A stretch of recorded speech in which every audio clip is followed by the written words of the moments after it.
I'm Andre, And I'm Jesus. and welcome back to another episode of the Let's Go to the Movies podcast, the podcast where you don't know what movies we're talking about until you start listening. This week we're joined by Claire Euchre. TikTok is UkeBB, and she is here to talk about Claymation with us. Claire, would you like to introduce yourself? Hello. Yeah, my name is Claire. I'm 22 and I'm currently studying at Bard College Berlin in Berlin, Germany. And I studied film for a while when I was in high school. Big fan of movies and all forms of art in general. And yeah. Awesome. Yeah, so this week, unfortunately, Jesus will have to go a little bit early, but we are going to be talking about I'll be back. He'll be back. He'll be back at some point. You'll be back. Yeah, exactly. But we're talking about three different movies today. One short film and then two full feature length. And so the two feature length are The Box Trolls and Paranorman. And then the short film is The Wallace and Gromit: A Grand Day Out. Claire, what made you choose these three in particular? So I have a deep, deep love and appreciation for claymation for so many reasons. The biggest thing is that I just think stylistically they're so much fun, and they're always just so gorgeous, and they're so like I don't want to say nostalgic, but they feel so like comforting to me. And also I just feel like the technical aspect of claymation just does not get enough like recognition as it deserves, because when you look at movies like Paranorman and Box Trolls, like everything is just handmade, taken shot by shot, and like the amount of time and effort and like technology that's developed to like make these like absolutely gorgeous movies, they just don't I feel like they just don't get their day in the sun as much, and especially because they're very often just written off as just kid movies, even though there's so much substance to them, and there's just so much heart and talent that's put into it. And yeah, and I feel like especially with like Wallace and Gromit, which is like one of like the first big like it was a series in the UK, and like it was like one of the first big claymation like movies and series to really kind of like get some traction behind the medium. And ever since then it's just like grown so much in like this like little subculture, and I feel like yeah, it needs its day, and I just really want to talk about it. Yeah, I'm really happy that you picked those. Well, not just that genre, but these films in particular as well. The reason for that I'll explain after, because my next question for you is like obviously you've seen all three of these before, but kind of taking back to when you had first seen these movies, what were you feeling at that time? I mean, obviously this was years ago, but you might have some recollection of it. Yeah, of course. No, with Wallace and Gromit: A Grand Day Out, I very distinctly the first time I watched this movie, and it was on like I'm dating myself a little bit. Like it was on a VCR. Like we had like Oh yeah. we had like one little tape, and it had like a bunch of shorts of Wallace and Gromit on it. And I remember the first time I saw it, and I was just completely enchanted by it. I loved the style of it. I loved the characters so much, and I just loved like everything about it. And I also just really like I was just so in love with how creative the storyline of it is. I had never seen anything like it before. I think I was maybe like 8 years old, and already I was like, all this like kid content that I'm watching, it's pretty repetitive. I want something new, something I haven't seen before. And it was just like ever since I saw that, like I just had like such a love for claymation of all kinds, especially with like since then it went into like Tim Burton with Nightmare Before Christmas, of course, and then even like little stuff with Beetlejuice, and he would have his moments of claymation in there. And then when Coraline came out when I was in like the 5th grade, like that was another movie where I just kind of locked onto it because I love the style so much. And then like I think Paranorman, when the first time I saw it, like I think I loved that movie so much because like of the character of Norman, and like the style of like kind of the horror fan, and portraying that in a really fun way.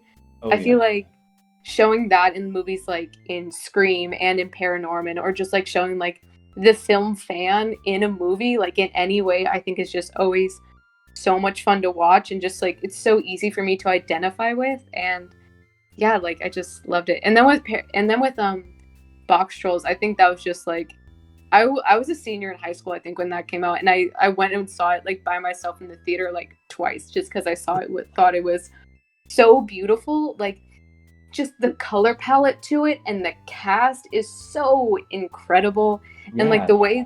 the way that story like came around is so great, because it was like it was based off of a kid's book where it was like every chapter was about a little monster, and like one chapter was about the Box Trolls, and they turned it into this just big, beautiful, adorable story with just like crazy like contraptions and inventions in it, and just like the most adorable little characters, and I loved it so much.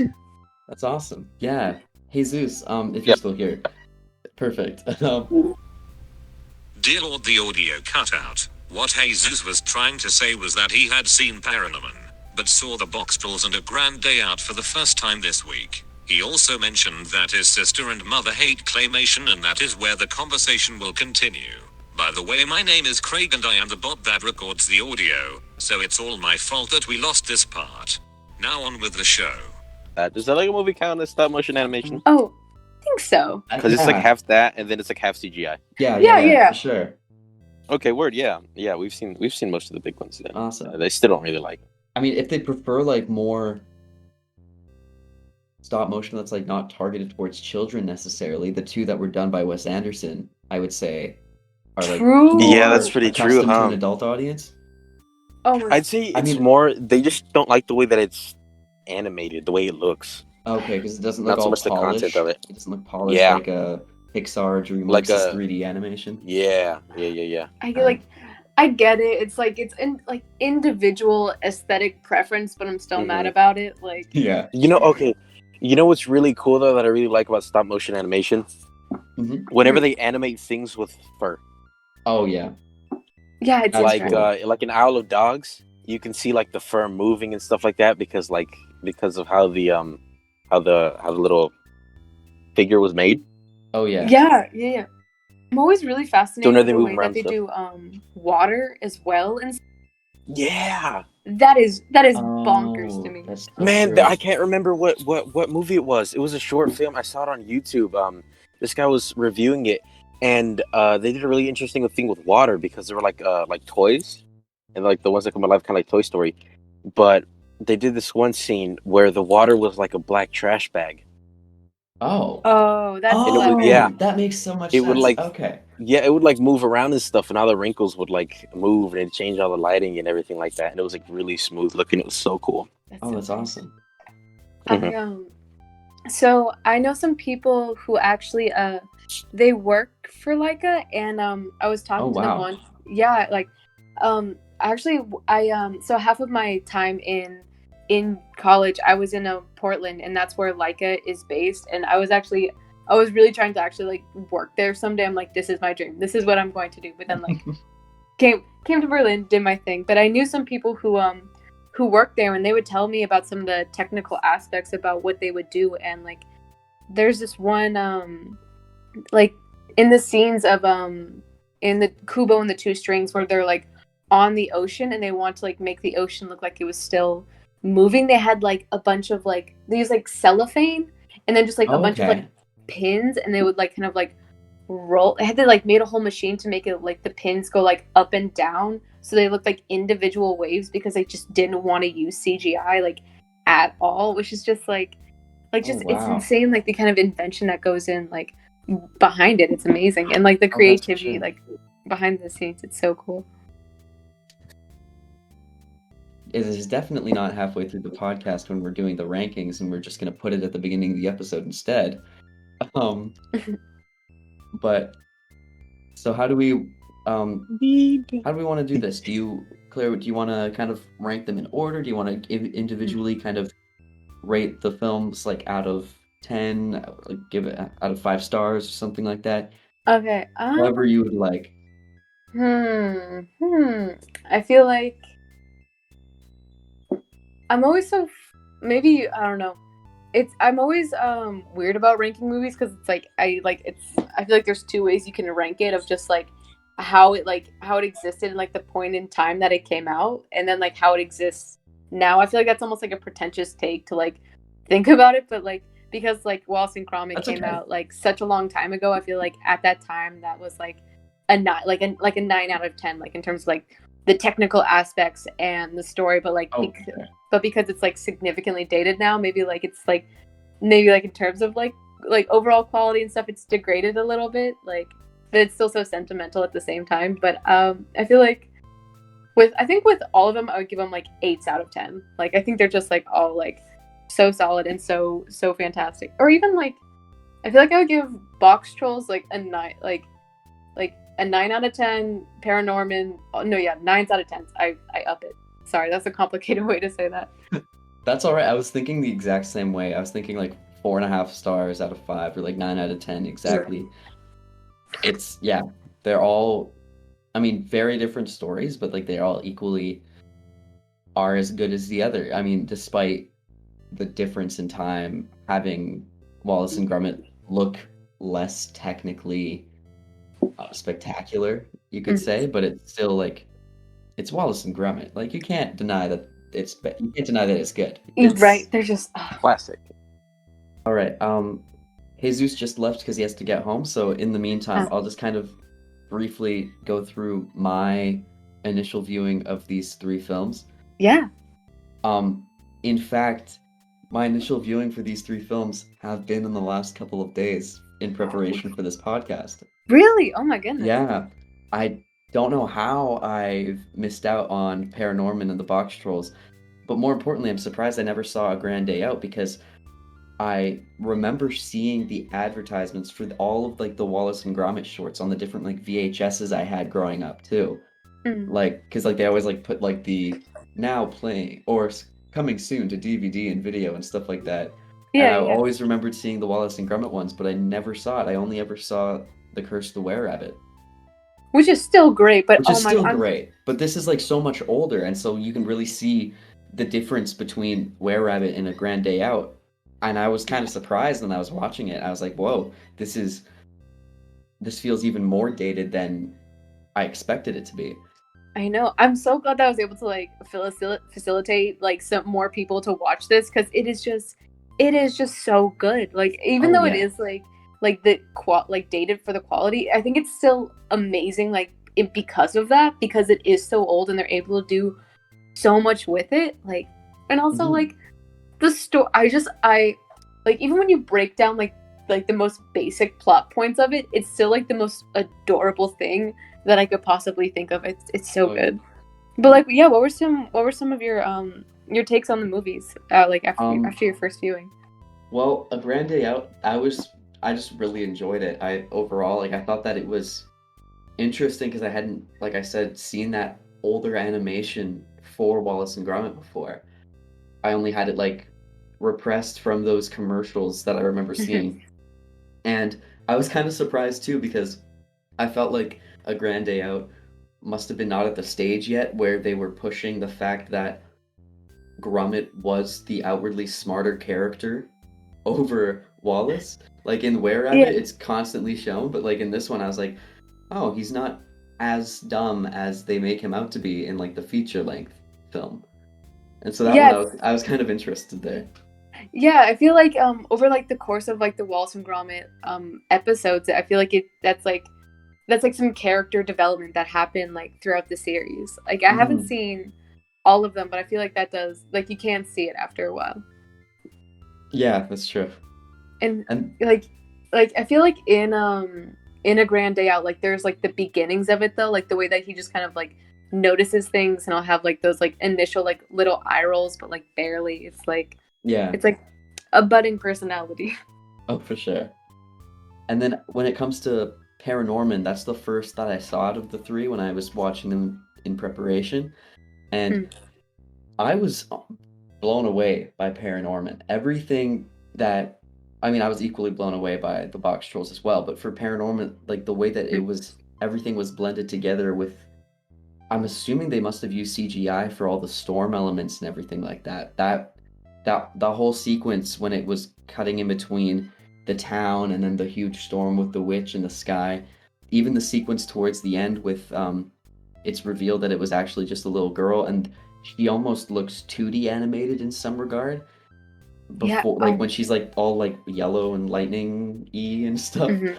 like just looking at that, it was just visually amazing. And then last night I watched The Box Trolls, and that story just warmed my heart so much.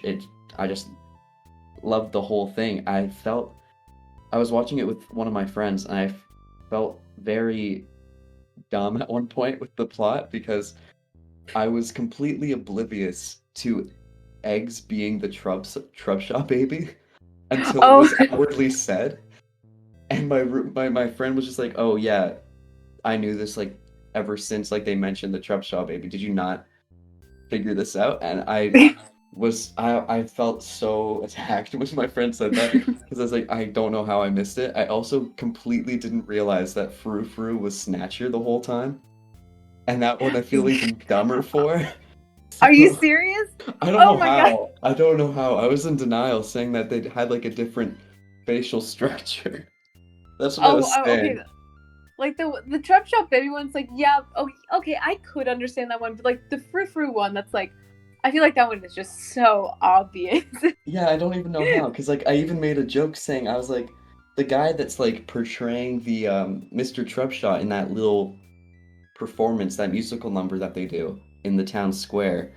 I was like, hey, that kind of looks like the same guy as like the henchman from that's cool that they have similar character design. And he's like, oh Really? wait, it was the same character. No way. So that was just, oh man, I was just so disappointed with myself when all those plot points were revealed like an hour later. Well, hey, I mean, like they got you. I mean, They like I guess did. they did their job. I guess. I mean, But I don't know. It feels like that was just, it was done in a way that was so obvious that I believe that almost every younger audience member that paid enough attention would have caught it, but for some reason my mind was just not there yesterday. you know what? Like maybe your heart was just like too into the story, and you're just too like I'd say. enchanted by like the mise en scene. You're just like, wow, like you just like couldn't notice it. That's Okay. true. I also guess I was also in denial that they would put hints that the Lord slept with Madame Frou Frou if Madame Frou Frou was actually Mr. Snatcher. So that was kind of like, I don't think that the movie would do this in 2014, but they did. So Yeah, I don't yeah. know. Like these movies are like in both like Box Trolls and Paranorman, like they're surprisingly progressive. Like I love like the Yeah. little like in Paranorman, I love the little detail how they make the jock, like they make him gay at the end of it. I'm just like, hell yeah, like way to put like just like having like like him just saying like, oh yeah, my boyfriend loves scary movies, something like that. Like that's just like Oh, such I an completely missed that line. Oh my god. yeah, it's like they like that's just like such an adorable and simple little detail that I feel like does kind of like I feel like within like children, like yeah, media for children, like it does like normalize just kind of like queer identities in such like a very like simple way. Like I think Paranorman just yeah.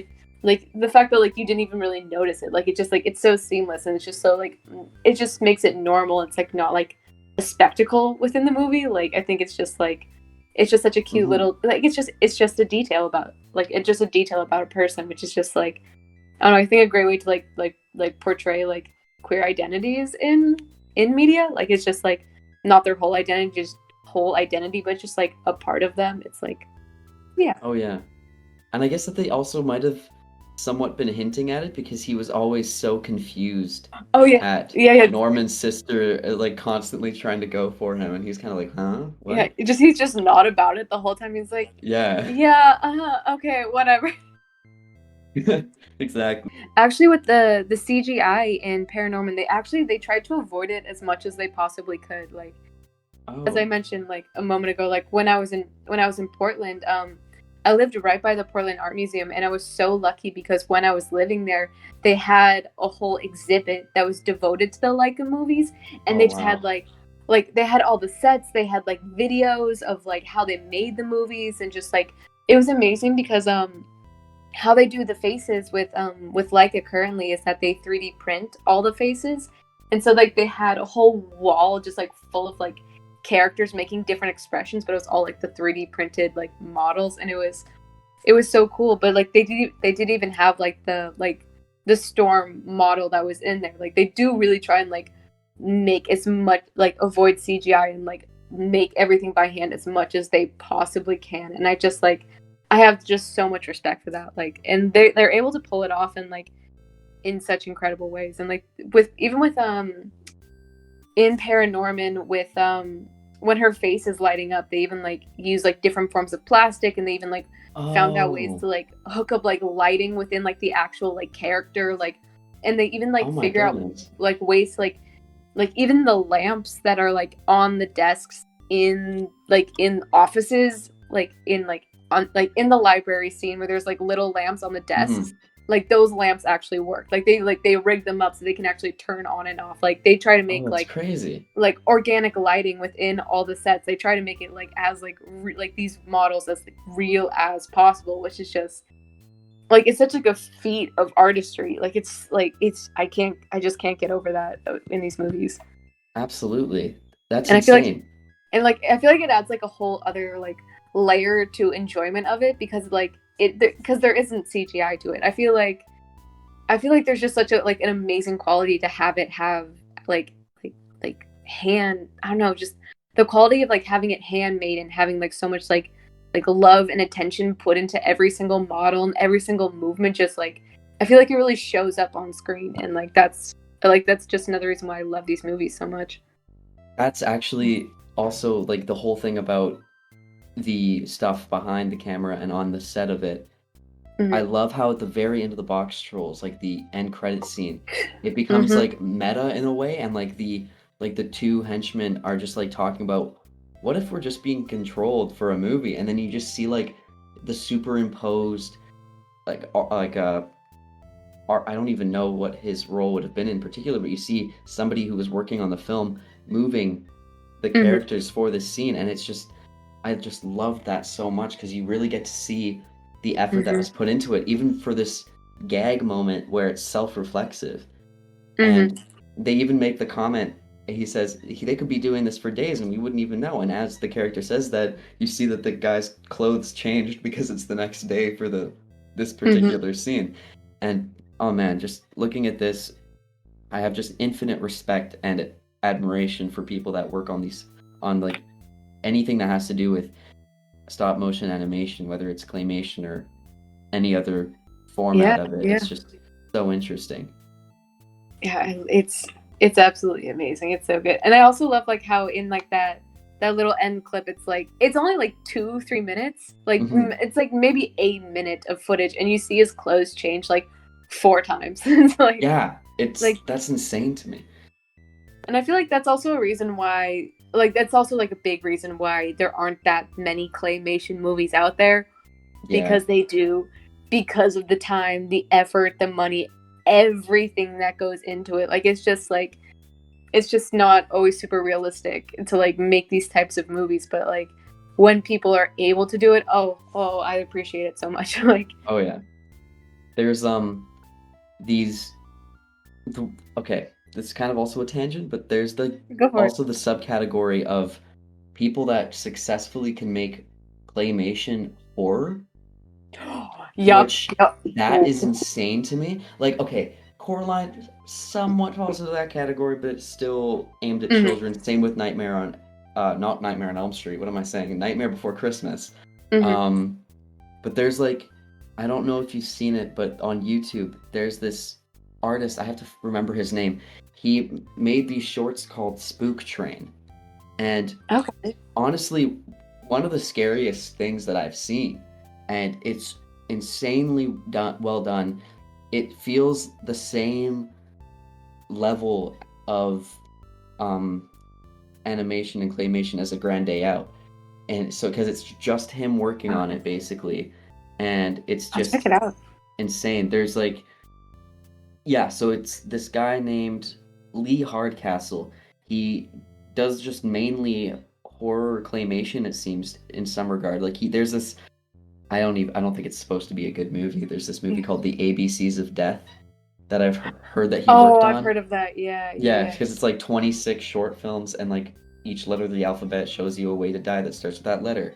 And he made a claymation short for that film, Oh, that's and cool. that's like what started him with it. And then he wanted to do this huge feature, and he like put out a trailer for it, and it was called Spook Train, and it was supposed to be like this amusement park ride called the Spook Train, where these claymation characters go into the ride, and the ride passes through, I guess, somewhat like certain Universal or Disney rides, where like you kind of pass from room to room on this cart, and Yeah, it's like kind of like scenario built up in a room. yeah, kind of like that one scene in The Machinist. Oh God, I haven't seen The Machinist either. Oh, Damn. great movie. There's Great so movie. many movies I haven't seen, but for some It's- reason I've seen Spook Train. I don't know why. Hey, but you gotta get like those like niche like B movies in if you're gonna be like an actual cinephile. It's like oh yeah, yeah, like watch as many like if you're a cinephile, it's like watch as many movies as you can, like just because you love it. But like don't just watch the blockbusters. Like go on like your own little tangent and find like that little like area of film that you just love and you just want to explore. Just like oh for sure. swim around. Yeah. But I But yeah, like so like with Spook Train, I just want to finish this thought as quickly yeah, as I go for can. it.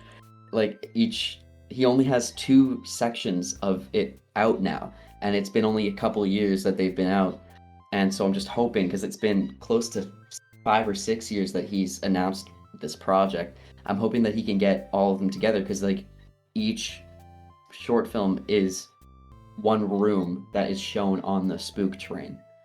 Okay, And that's it's really cool. yeah, and it's its own like short film. And the one that I saw first and I rewatched it recently is called Curtains, and that one truly terrifying. The second one, I think it's called Cell Zero, is also scary, but the first like Curtains is just unexpected. Like it's truly one of the scariest things that I've seen. Yeah, I just pulled it up on my laptop just so I can see it, and like I'm looking at the thumbnails, and already Oh it yeah. looks freaky deaky. I'm so excited to check this out, and I'm really glad that you brought up horror and claymation because there's actually one example I wanted to mention because I love it so much. Like a good friend of mine and I, we love the Evil Dead movies, and Oh yeah. Oh like God. like that one scene at the end of Evil Dead where they like everything is like stop motion. I lost my mind when I saw that. It was so good. Like Evil Dead, like the first Evil Dead movie, like it's not the best because like it's a student film. They did their best. Mm. It's super corny, but like it's also like that's like the charm to it as well because like they tick all the boxes of like a classic horror movie, and I feel like that's part of also what like makes it a classic, like a corny classic. But Yeah. like that one scene with the claymation that made the whole movie just like before I saw that scene, like the movie was like a 6 out of 10, and then I saw that scene like okay, it's like a 7.5 now. Like this just like it totally bumped it up because it's like the I don't know, like the textures that they use and like the colors and like how like creepy and goopy and goppy it was, like all that weird stuff. It just made it was so good. Like It is and I do insane think for sure. and I feel like there is like a lot of potential for claymation to be like a great like area to explore horror movies. I'm also like a very big horror movie fan, and like Oh yeah. I feel like I feel like even for the same reason that Jesus's family like doesn't like claymation movies could be like a great way to like use claymation for like a way of horror because like it can be like uncanny, you know? like Oh yeah. like right in that like area it's like this feels just a little wrong, like the way it looks. So, like it's animated, it's doing its thing, but like it's just off enough, and I feel like that's like a really great place to like function within horror to like really get a reaction out of people, which is like there's potential there. Absolutely. And like for example, like I'm thinking of a movie like The Thing with John Carpenter. Like the amount of effort and money that had to be Yeah. put in like all of those creature effects and the body horror. Oh yeah. Oh Like if my somebody god. doesn't have the budget for that, you could literally just turn it into claymation, hire a claymation animator and like different artists that can do that, immediately lowers the budget because you have to like scale down. True. And I mean, like, it would be just as terrifying too. yeah. I mean, the amount of models that they use in movies in general, like it's like I feel like it happens way more than people expect, and like they just don't always like notice it. Like there's even like miniature models that are in Die Hard, like that Oh. like the scene at the end of the movie where the building explodes. Like that's like Oh yeah, that's I a guess model. so. Yeah, Yeah. for sure. They But didn't like just blow up a real building. Like, oh, Jesus is back.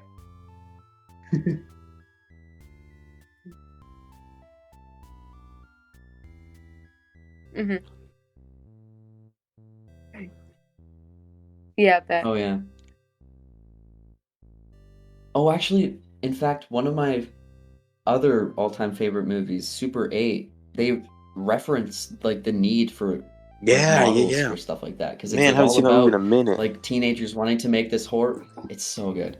It's like all about teenagers wanting to make this horror movie in the context of this other huge storyline happening. But like, so they go to this train yard and then they just use a model train to simulate a Nice. train And wreck, fireworks, and right? that's just, oh yeah, yeah, and fireworks. Yeah, that's like that was the first time seeing that movie when I really considered, oh, Yeah. I can do that. Like I can use like scaled down versions of stuff. I don't have to wait until I'm an adult Yeah. to figure out I how feel to like that's use all like, these giant things. you know, I feel like it comes back to like almost like childlike creativity of just like having like literally like Legos, building blocks and dolls, and like using that to like create like these like amazing narratives when you're younger. And I feel like when like because earlier like before we started recording we were talking about film bros. I feel like film bros, they have like these Michael Bay Oh, like yeah. expectations for filmmaking with like like, helicopters, cars, like all these like Mhm. crazy things happening all the time. Like it also has to be like massive budgets and all things go like so many things going on, and it all has to be real and authentic and all these like crazy things. But like to be able to like scale down and just like use tiny models and like kind of like use like what you have, I feel like that's such like there's such a skill in that I feel like you like in people around film sometimes forget about when like that's such like it's such a real option. It's just like it's right there and you can totally use it.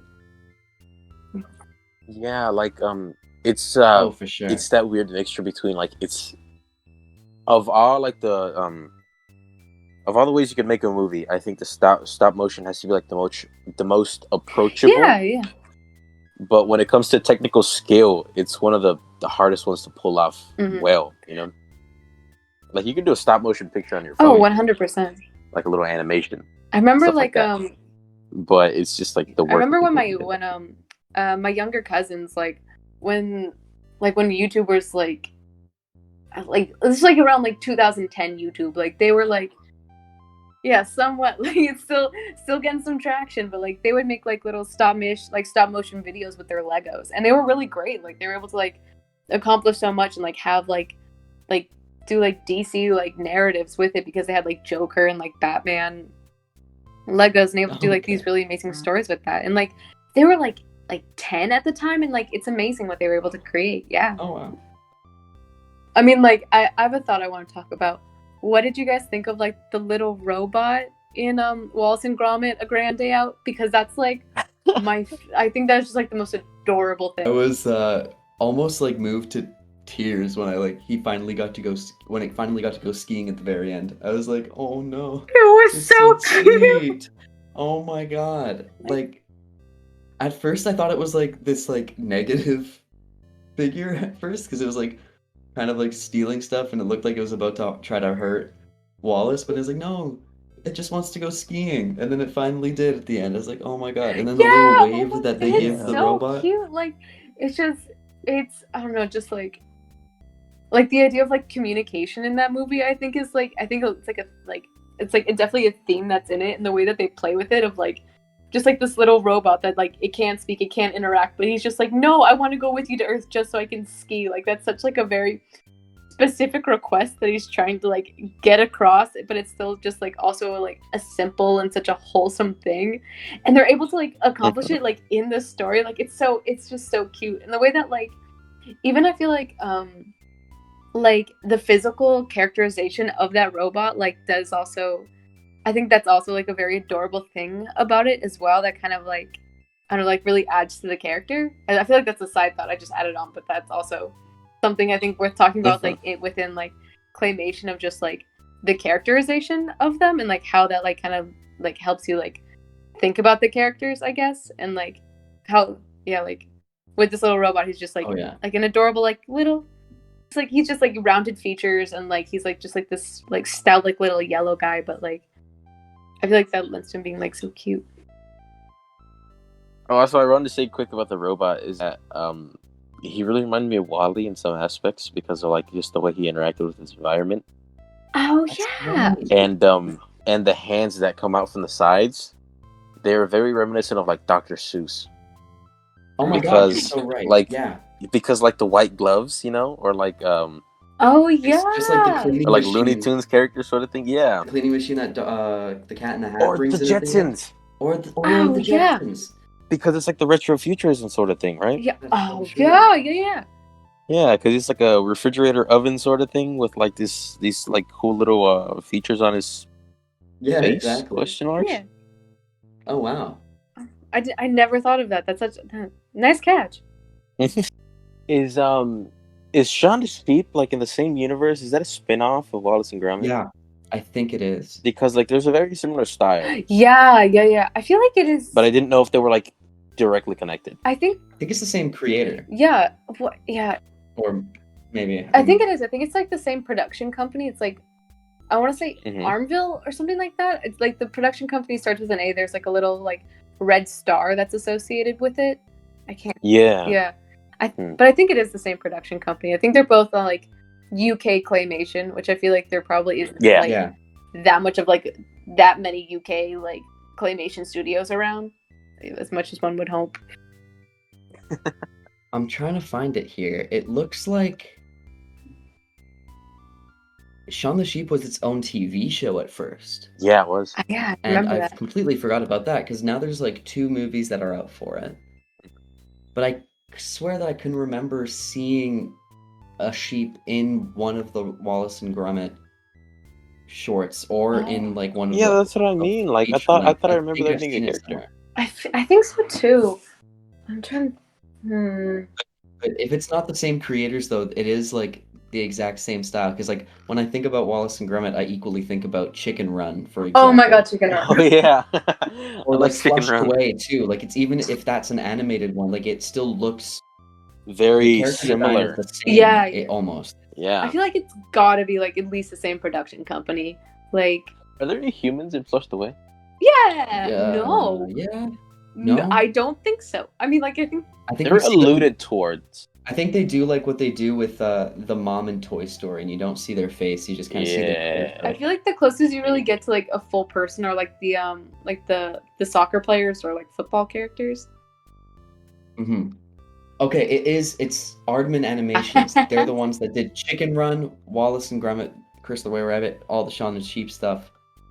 Yeah. Oh, okay. And that makes sense. And Flushed Away. There you go. Oh, okay. There you go. That explains a lot. Okay. Oh my god, wait. Chicken Run 2 is coming out in 2 years. What? What'd you say? It just, like, I'm looking at films produced by Aardman Animations. Chicken Run 2 slotted for 2023. You shut up. Oh my god. Unless it's like one of those false things that Google's saying, but it looks... Is it on... Oh, please tell me it's on IMDb, because then it means that it's closer to being real. It's on IMDb. Oh, hell yeah. Oh my god. That's gonna... Do you think they're gonna get Mel Gibson again? I can't wait. The timing for that, though, that's like more than The Incredibles, because it wasn't The Incredibles like how many years between 1 and 2? Over 10. Yeah. I mean, I remember seeing that junk on VHS, and they're making one in... Yeah, and they're making one in 2020.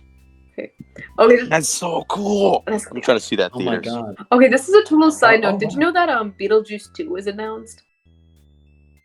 What? No way. Yeah. Really? Yeah. Ooh, I'm trying to see a soft reboot. Yeah, with Michael Keaton. Actually, no, when this movie was announced like a long time ago, and it's been IMDb as announced for a long time. But they, my hopes are that it's still going to get made, and it seems like it is like in the process. But back when Birdman was up for the Oscar and it won, when Michael Keaton like accepted his Oscar, he actually did the Beetlejuice voice when he accepted it, Oh kind of my like an God. allusion to it, like at the same time to be like, guys, it's coming back, get ready. I'm like, ah, I'm so like I'm apparently it was like supposed to be like Beetlejuice 2, like and he goes to Hawaii or something corny like that, like. Oh, I love that. That's so Like funny. I'm a little worried just because of like where Tim Burton's career is going. I used to be a really big stan, but then like Yeah. What's he done recently? Like, what's his most recent film? I mean like I gave Dark Shadows a shot and oh my god, I was so mad about it. It was That's not a good one. oh Yeah. my I was just like what happened to you? I feel like it's one of those situations where like he just had like too much of a budget. You know, it's like because he could do whatever he wanted. Like he didn't have to edit any ideas. Like no, but at the same time, like I mean, like Tim Burton, his career, he's been like he started off small, but then like he hit it big so quickly and was able to become like a big time director. Okay, did you know that like he didn't do like that much with The Nightmare Before Christmas? Oh, was he only a producer or something like he that? created the character. So he created the characters and like very, very vaguely had the story, but he was directing Batman at the same time that the movie was created. So he like wasn't on set. Like, oh wow, he was just not there. Like, and then I feel so bad that I don't remember the director's name, but like he was the one that like put so much effort into it, and really was like honestly like Danny Elfman. It's Henry Selick. Yes, I just looked at it. Yeah. And actually, like, Danny Elfman, like, he, like, in a way, like, really kind of, like, wrote the movie because they were really struggling to get, a script together because, like, I mean, Tim was, like, doing his own thing and they had to get, like, multiple writers to, like, come in and out and, like, they were already starting to, like, make the claymation and they had some of the music. So Danny Elfman kind of, like, wrote the whole story through the music and then they, like, added a script onto that, which I think is just, like, oh, that's insane. I know, it's so crazy, Wow. like especially like he's like the composer, like you wouldn't think. I know, it's crazy. Like he just like he kind of like fell in love with these characters and like oh, and I feel like so bad for him too because like Danny Elfman, he does all like the singing voice of Jack Skellington, but then they had someone else come do like all the talking parts because apparently just like it didn't work right, and but like he had already he had like recorded the whole movie like speaking as Jack, and then they just like put someone else in, which is just kind of like a bummer. Like I feel bad for him for it because of like how much he put into this character and like into this movie, but like yeah, it's like I feel like Tim Burton's career like around like I don't know, just like around movies, it's like it's weird. Like it's a interesting thing. He's a very wild guy. Yeah, I mean his most recent projects, it looks like the sequel for Alice in Wonderland Through the Looking Glass came out the same year as Miss Peregrine's Home for Peculiar Children. Both did not get received well at all. Yeah. And then the most recent one, I didn't know this. He directed the Dumbo remake. Oh yeah. Oh, I didn't know that actually. Yeah, I knew that was a pretty alright movie. Yeah, it's got like a 46 on Rotten Tomatoes, 6.3 on IMDb, but I don't necessarily trust it. Honestly, I feel like it's the nostalgia that I feel like ever since he got that Disney contract, like his just movies haven't been the same. Yeah. Like the last one that was amazing of his that I just love is Frankenweenie. Great. Another claymation. It's great. Another claymation. Yeah. There you go. Oh man, sometimes I forget that they're claymation. Speaking in terms of claymation, again, I completely forgot this movie existed. I watched it this semester with my roommate. James and the Giant Peach is the scariest. That was creepy, bro. It scares me so much. I love it. I mean, I love the story and stuff, but like, I don't know. Like, there's some moments where you're like, is this a kids movie? That's what I was thinking, because like, even worse than Coraline. They made the Peach though. Like, there's so many moments with the Peach that's like, why did they? There's motions that are done by the characters that feels like hypersexualized with the Peach. Yeah. And I'm like, whoa. Oh, I never thought about that. Like, I guess I don't know why. That was like what my roommate and I like pointed to. She was like she was talking to me and we were like, oh no, I mean, why does it look like he's walking through some type of body part, going through the peach to get to the inside? We were like, this is getting weird. okay, I feel like that's on you right there. I feel like he's going through a tunnel. That like was probably on. That was on us. I don't know. That was just us in the moment. It was, but yeah. Overall, like, it's a good movie. It just the claymation kind of freaked us out. No, I definitely get that. Like, especially with like the way that like the like James's head is like very freaky and like it's very like Oh yeah. like uncanny. Like an adult animation horror thing on Netflix. There is. There is. I'm not sure. You I'm not sure? sure if it's stop motion or if I'm like What is it? hallucinating or something. What is it? Do you know what it's called? Horror I don't animation. remember. No, hold on. Because that would be Horror animation on Netflix. Give me 1 second. honestly, Netflix should make more claymation movie because they definitely have like the disposable income to do so. Like, Yeah, Oh, yeah. right. They make Instead so of many making like a weird movie garbage about movies. or a show about the Hype House now. Like, no. Oh, that's such a Yeah. Wait, did you not hear about that? no, but like like I get It's it like though. this huge thing. Like they've like canceled so many shows in the last few months. Officially, like the one show that's been really popular, I'm Not Okay With This. Oh, I haven't. That's like officially canceled and stuff. I haven't seen it either. It's supposed to be amazing though. Mhm. Well, amazing according to TikTok people, but and yeah, they're like making a reality show about the Hype House, No. which is just terrifying because it's people our age that are no self-awareness at all, and that's just terrifying to see Like, that being pushed so hard. I mean, isn't YouTube already reality TV? Does there need to be another layer to is. this? No, like there does why not. doesn't YouTube reach out to them for like YouTube Red or something like that if that still exists? don't- Why did Netflix have to cancel all of their stuff to be able to afford the 20 odd or however many people are in the Hype House? Oh, that makes me mad. That ugh.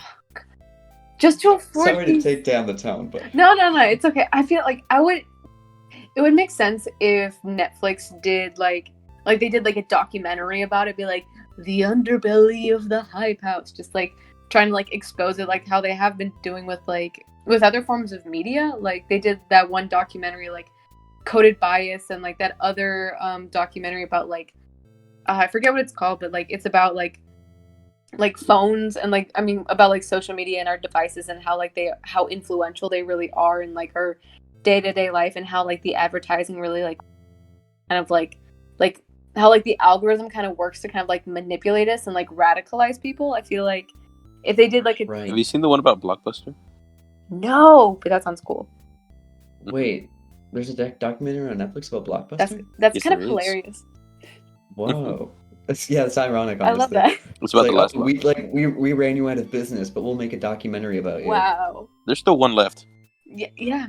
in Bend, Oregon. Damn right, Oh, Oregon. wow. Woo. Oh man. I want to go back home to Vancouver so I could like travel down there now. I want to go to a Oh Blockbuster. my god. Oh wait, you're from Vancouver? Oh dude, no way. Yeah. Nice. Stuck in Quebec because Vancouver's super bad with the pandemic right Yeah. now, and so I don't want to fly into that place. Yeah. But No, I feel that. Like, I've had to just kind of, I've been hunkered down in like Germany, and like I would love to be with my family in California, but like also like just being in the United States, it's like bad news bears. Well, it's getting better, but like for Exactly. a while. yeah. Oh my God, hold on. I was just trying to find, because you mentioned a horror claymation movie on Netflix. Oh, yeah. Jesus. I was trying to look for it. Uh-huh. But is Monster House claymation? It In is. some aspect? It totally In is. some Oh my aspects. God. What Because- aspect? I don't know. It looks like it could either be like the Uncanny Valley 3D animation or it's claymation. Oh, true. I really thought it was the Uncanny Valley 3D Actually, animation. no. Oh, actually, I think you're right. Yeah, I think it is animated, like 3D. It does Damn, kind yeah. That sucks. Oh. It would be so cool if Monster House could be like redone as claymation though. That would be Because epic, just- yes. The way like the house, all the intricacies of like the house movements, I would say it's like resembles a lot with the Final Machine in the Box Trolls, in the way that they would come up with like the motions and Yeah. stuff. That would be so cool to like That see would it. take I so mean, long. Monster House, it would take so long. But Yeah. Monster House already, it's like it's amazing in yeah. and of itself. I feel Steve like Buscemi literally looks like his character. So. I feel like Dan Harmon should do a a claymation movie because like he did do like one or two like claymation bits on Community, and I feel like it would work. Oh yeah. I remember that. Oh, I've seen those those episodes. were like some of like the better episodes too. Those were like super enjoyable. Yeah, to yeah, watch. yeah, for sure. Oh, Oh my God! Wait. Oh, I got confused. I like looked up Dan Harmon. It said he went to Glendale Community College. I saw it said Greendale, and so that I thought that he just. Okay, never mind. honestly, Scratch that. he would. He would. Back to James and the Giant Peach, though. I feel like, Okay. or no, or just like kind of like that area of just kind of like weird, like kind of like crazy and like kind of like creepy 3D animation. I feel like that's kind of where, like, I feel like that specific era of it did kind of like also like pique my love of claymation with like Tim Burton's like earliest work, because like one of his like very first ever like his like first short film was this little claymation, this little like 10-minute claymation movie called Vincent, and it was like, it was actually I had a version of Nightmare Before Christmas on VHS, and that was at the end of it after the credits, and it was like wow. the creepiest thing I had ever seen. But because I was like 6 years old and I already like loved the Nightmare Before Christmas, I kind of like latched onto him, like, yep, this is like part of my personality now. Love it. But like it's so like it's very like it's weird. Like it's very, very weird even for him. And it's also he was able to get Vincent Price to narrate it before he died, which I think is really cool, especially for like Oh wow. for his very first like short film to have Vincent Price like to be a part of it. Like that's really crazy to me. Like Oh, for sure. Wait, I'm looking at. Was Vincent Price also in Edward Scissorhands? It just says that he. he was. Yeah, he totally was. Okay. He I was haven't seen that movie. He was the scientist. Oh, okay. Yeah. Wow. I just completely forgot about the opening of the movie then, but that makes sense then. Cool. Yeah. But yeah, I'm looking at just stills on Google Images of Vincent. I'm gonna watch this as soon as we're done recording. This looks great. Oh my God. It's so awesome. It's kind of like do you remember that? You guys know Where the Sidewalk Ends, right? Oh, No. that name is ringing a bell for some reason. Shel Silverstein. Oh. Yeah, Like kind of. like he did like The Giving Tree. Yeah. There you go. Like there's one poem in there that's like really, really cute, that's like about this kid that's like making up all these excuses, like of like these fake like rhyming diseases and like illnesses so that they don't have to go to school. But then it turns out that it's Okay. Saturday, and so then they can like they'll go outside anyways and like, oh, never mind, I feel better. It's kind of like a creepy it's like a creepy version of that in a way. Oh, that's awesome. Kind of like this kid that's just like really creepy and weird and just like so like deep into like their own like little like, yeah, just like they're just like automatically like a very creepy kid, and they're just like so deep into their own personality that they don't want to like go out or do anything. They're like, no, I just accept that I'm a weird person and I'm just gonna do my own thing. Bye bye. I found the poem you're talking about. It's okay if you have not It's just read called it. Sick. Please read it. It is so cute. It is the cutest little thing. What's the name again, Jesus? It's just called Sick. Oh, sick. Okay. Yeah, here's one little line. Like, I have the measles and the mumps, a gash, a rash, and purple bump. My mouth is wet, my throat is dry. I'm going blind in my right eye. Jeez. Oh wow. My tonsils are big as rocks. I've counted 16 chicken pox. Yo, this rhyme scheme though. Right? Bars. Yeah. Bars. Hey, is it further than that? I don't know if we can get claimed for recited yeah. poetry. Just to avoid anything like that. Yeah. But that's so sweet though. Oh my goodness. It is. Oh god. Going back to briefly the box trolls. Right. There was one thing that I noticed that I thought was kind of funny, because it's like the box trolls, it's an basically entirely English cast as well. Mm-hmm. don't know if like there's like if the crew is from England as well or something like that. But with both Wallace and Gromit and the Box Trolls, what's with the obsession with cheese? Is that an English thing or like? Don't know. I actually didn't think of it. Because they could have picked something else for the Box Trolls, but no, it's cheese, just like Wallace and Gromit. And so I was kind of like thinking about that the whole way through. I was like, I mean, yeah, cheese. Like, what's the town's name? Cheese, Oh, I forget. Oh, something. Cheeseland. Some riff on cheeseburger, something like that. Am I Not cheeseburger. Shit. Cheeseburger. I don't know. It's definitely something cheesy. Haha. Yeah.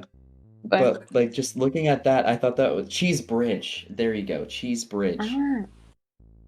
I was just like, that's oddly specific that they chose dairy products to be like the main drive for I don't know. some characters in both of these like completely different like I don't know. topic or plots. I don't know. And I feel like there might like is there something like low-key telling about me that I just picked two movies where like the central theme is cheese? I don't think so. You just chose Claymation. Yeah. And I was just we won't hold that to you about cheese, don't worry. I don't know. Seems awfully Yeah. convenient. Yeah, it is a little too coincidental. I have no idea though. I mean like there's a European thing in cheese, but like Oh yeah. but like now like Britain's not in the EU, so I don't know if that like These movies all came out before Brexit, so yeah. True. who knows? I don't know. A Grand Day Out has a 100% rating on Rotten Tomatoes. Damn right. It's because of the cheese. It is because of the cheese. Everyone knows the moon is made of cheese. Duh. And everyone gets Did that start with that, or was that like a children's tale like before Wallace and Gromit? Because I always grew up like being like told like in like bedtime stories and stuff like that, or like little gag stories and stuff that the moon was made of cheese. I don't know. I remember like hearing at least I think I remember hearing it before I saw Wallace and Gromit, but also I saw that when I was really little, so like memories could get mixed up. But like I don't know, there's a lot of like folklore around like things the moon like could be and could be made out of. Like there's this Right. I love doing just like deep dives of just like really, really old school animation because I love like I mean it can also be very like dicey just because history is like fucked sometimes, but that's okay. Well, not okay, but like whatever. Like when you just like trying to like go through and like see like find like really great nuggets of like old school animation that aren't like harmful and awful, but like there's this really great Casper the Friendly Ghost short, and it's just the cutest thing where he just like goes and tries to like visit the man on the moon. Like it's just like and like he's just like dancing with like other ghosts, and like he thinks that the moon is like actually like made of like a real person, and because like Casper is so lonely, he tries to like visit someone who's like equally as lonely as he is, and it's just like the cutest little thing. It's like this little cartoon. That sounds so sad. It's like this little cartoon from like, but it's like so adorable, like because Casper is such like a happy and like heartwarming character, like just in like whatever he does, like even though he's like dead and he's a ghost, he's still just like, hey, no way, a friend, this is great. But that's like an old cartoon that's from like the 20s or 30s, I think. Like it's super, super old school, but like Oh wow. Yeah, like I didn't know Casper was that old. Yeah, yeah. I mean, like he's dead, he's pretty old, but like Yeah, that's so. But like Casper's been around for a really long time. It was actually Yeah. This is a very much like another side note, but I like it's really funny to me like when I like talk to people about like different like forms of animation, like how they exist in different countries and how like sometimes the translation between them will be like a little off, like because I have a friend who's from France, and she also watched Casper when she was growing up, and like for her it's like no, like for us it's Casper the Friendly Ghost, but there's like Casper the little phantom, which I'm like, oh whoa, it's just like a little bit off. And like the same thing goes for just like when you like look at like My Neighbor Totoro, like the intro song, like it like they translate to like totally different things. And then like same thing with like again like French and like Frozen, like with Let It Go, like they don't say like let it go in France. It's like the cold is the price of my freedom instead of like the cold doesn't bother me anyway. Like it's very like I don't know, I feel like that's just like an interesting thing to like look at with Oh, for sure. I don't know, that's just something I like to think about sometimes. When we did an episode on the French New Wave, actually, Oh, like cool. I think like the third or fourth episode of the podcast, I'm a native French speaker as well. Oh, cool. My dad's like from Quebec, which is like the French province in Canada, even though Yeah, it's like we're a bilingual country. So like I grew up speaking both at the same time, and I like went to French school from like kindergarten to graduating high school. Oh, snap. And yeah, a fun fact. There you go. That's really awesome. Yeah, I mean, I love it. I love that I can like communicate with that side of the family like a lot easier than like my mom, for example, unfortunately, who doesn't speak French as much. Yeah. Anyways, like with that episode, we were talking with Kendra, who was our guest, and she loved the movie Cleo from 5 to 7 so much. But when I was rewatching it, I noticed that with the translations, because I was watching it through a service that my class gave that had English subtitles on regardless. Mhm. And looking at that, there was like so many things that were omitted from the English translation that were said by the characters. And it was like cultural references to local French literature, Oh. local French like artists and stuff like that. And so when I was just telling her that, she was so annoyed because she never knew that that was what was being talked about, because it makes the dialogue that much more important and stuff. Yeah. So it's like when you take any popular media and you take it over into a different language, Mhm. the subtitles now, I treat the subtitles as a unreliable narrator to some extent, because it's like Absolutely, yeah. you can't at all be like, oh, this is exactly what is being said, because Mhm. they just neglect so many things just because they don't think that the audience will take it as important if it's a local topic. Yeah, I totally see. Like, I feel like sometimes with subtitles, they try to like, they don't try to do direct translations. They're trying to like, almost like rewrite it in a way for like a different audience sometimes. Yeah, Which is like, that's very true. Yeah. and sometimes it's like very like very little things. Like I was studying to like, I studied French for a little while. And I'm still like trying to learn. And like when I was like starting to get better at it, I was also noticing the same thing where it's just like those few little words, and it's just like, what? Like it seems like almost like an arbitrary thing to change for like, just like why change it? I don't quite get it. I mean, like, Exactly, yeah. Yeah. To briefly take it back Yeah. to my comment on the moon being made of cheese, Yeah. I found the origins of it. Oh, cool. It's from the Proverbs of John Haywood in 1546. I saw that, yeah. And it's like the line is, the moon is made of green cheese.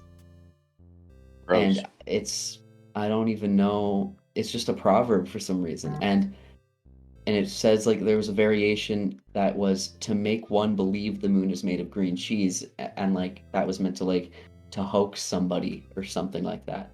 Like an idiom? So yeah, in some way. It was like just in this book, The Proverbs of John Haywood. So that's interesting to see that there. And then Dude was just yeah, tripping. then there's like some weird there's like some weird references to the man on the moon. Not too clear. Like to imagine that in that book, the only thing that's written is the moon is made of green cheese. Like repeatedly on every page. Yeah. There you go. Just I like really that book trying for to make a cats, it's called point. Meow. It's like the scene in like The Shining, but instead of writing "all work and no play makes Jack a dull boy," it's just the moon is made of green cheese. Mm. I think Have y'all that would make that movie better, honestly. I mean, it would still Have y'all- drive you crazy. Yeah. Claire, do you have any closing thoughts on like this big topic of claymation? And Yeah, I in feel like- particular these movies. Yeah, I feel like we covered so much in this in this episode.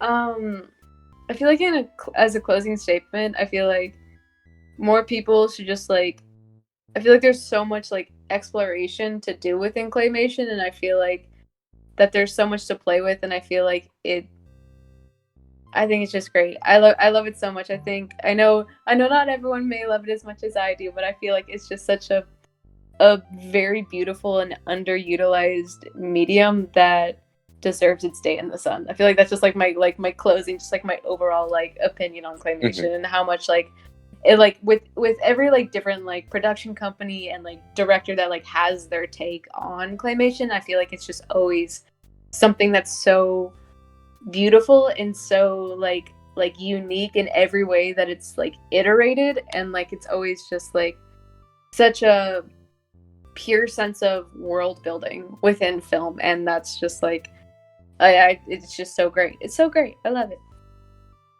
Absolutely. Yeah. Jesus, what about you?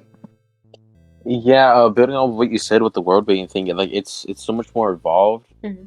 with like compared to CGI and something like that. How you can just kind of put something on the screen because CGI has its own benefits in it. Like, it can look really good sometimes. Like in Toy Yeah, Story of course. 4, how they like ray traced everything. That's super cool. But there's always something about like the special the flavor that having something in stop motion adds, and I feel like that'd be pretty timeless. Like regardless of technology, I feel like it'll stay pretty much the same. Absolutely. Yeah, like that. claymation, I mean, I would say like for most people that have grown up from like the 90s till now, we've been Mhm. fortunate enough to be surrounded by claymation films that Yeah, Mhm. have impacted a lot of our childhoods. there's not enough though. There's not enough though. That's the No, thing. ma'am. Like yes, 3D animation in itself has come a long way and is beautiful, especially like with Soul, the way that that is just fantastic. True. But claymation, because it's so grounded in reality, because it is real. Like you can at some point in time, if they open it up at a studio, go and physically see those Yeah, sets, see those characters. It makes it just so much more impactful to me personally. Like thinking about those movies that I was watching growing up, that the effort that was put in to make a child happy watching a movie. Like it just, I mean, not to say that other kids' movies aren't equally doing as much effort, but Yeah. just the hands-on work and the countless hours doing that stuff for claymation means so much And it's to me personally. and I think the box trolls took like 18 months to produce. Oh wow. which honestly, like with the amount of work that goes into it, it feels like only 18 months to do that much work. It's like Yeah, I thought the same thing. That's Yeah. that is crazy, honestly. amazing. Like oh my god, so good. Like beautiful, beautiful stuff. It's fantastic. Anyway, I think I'm gonna go eat some cheese. You guys want any? Sure.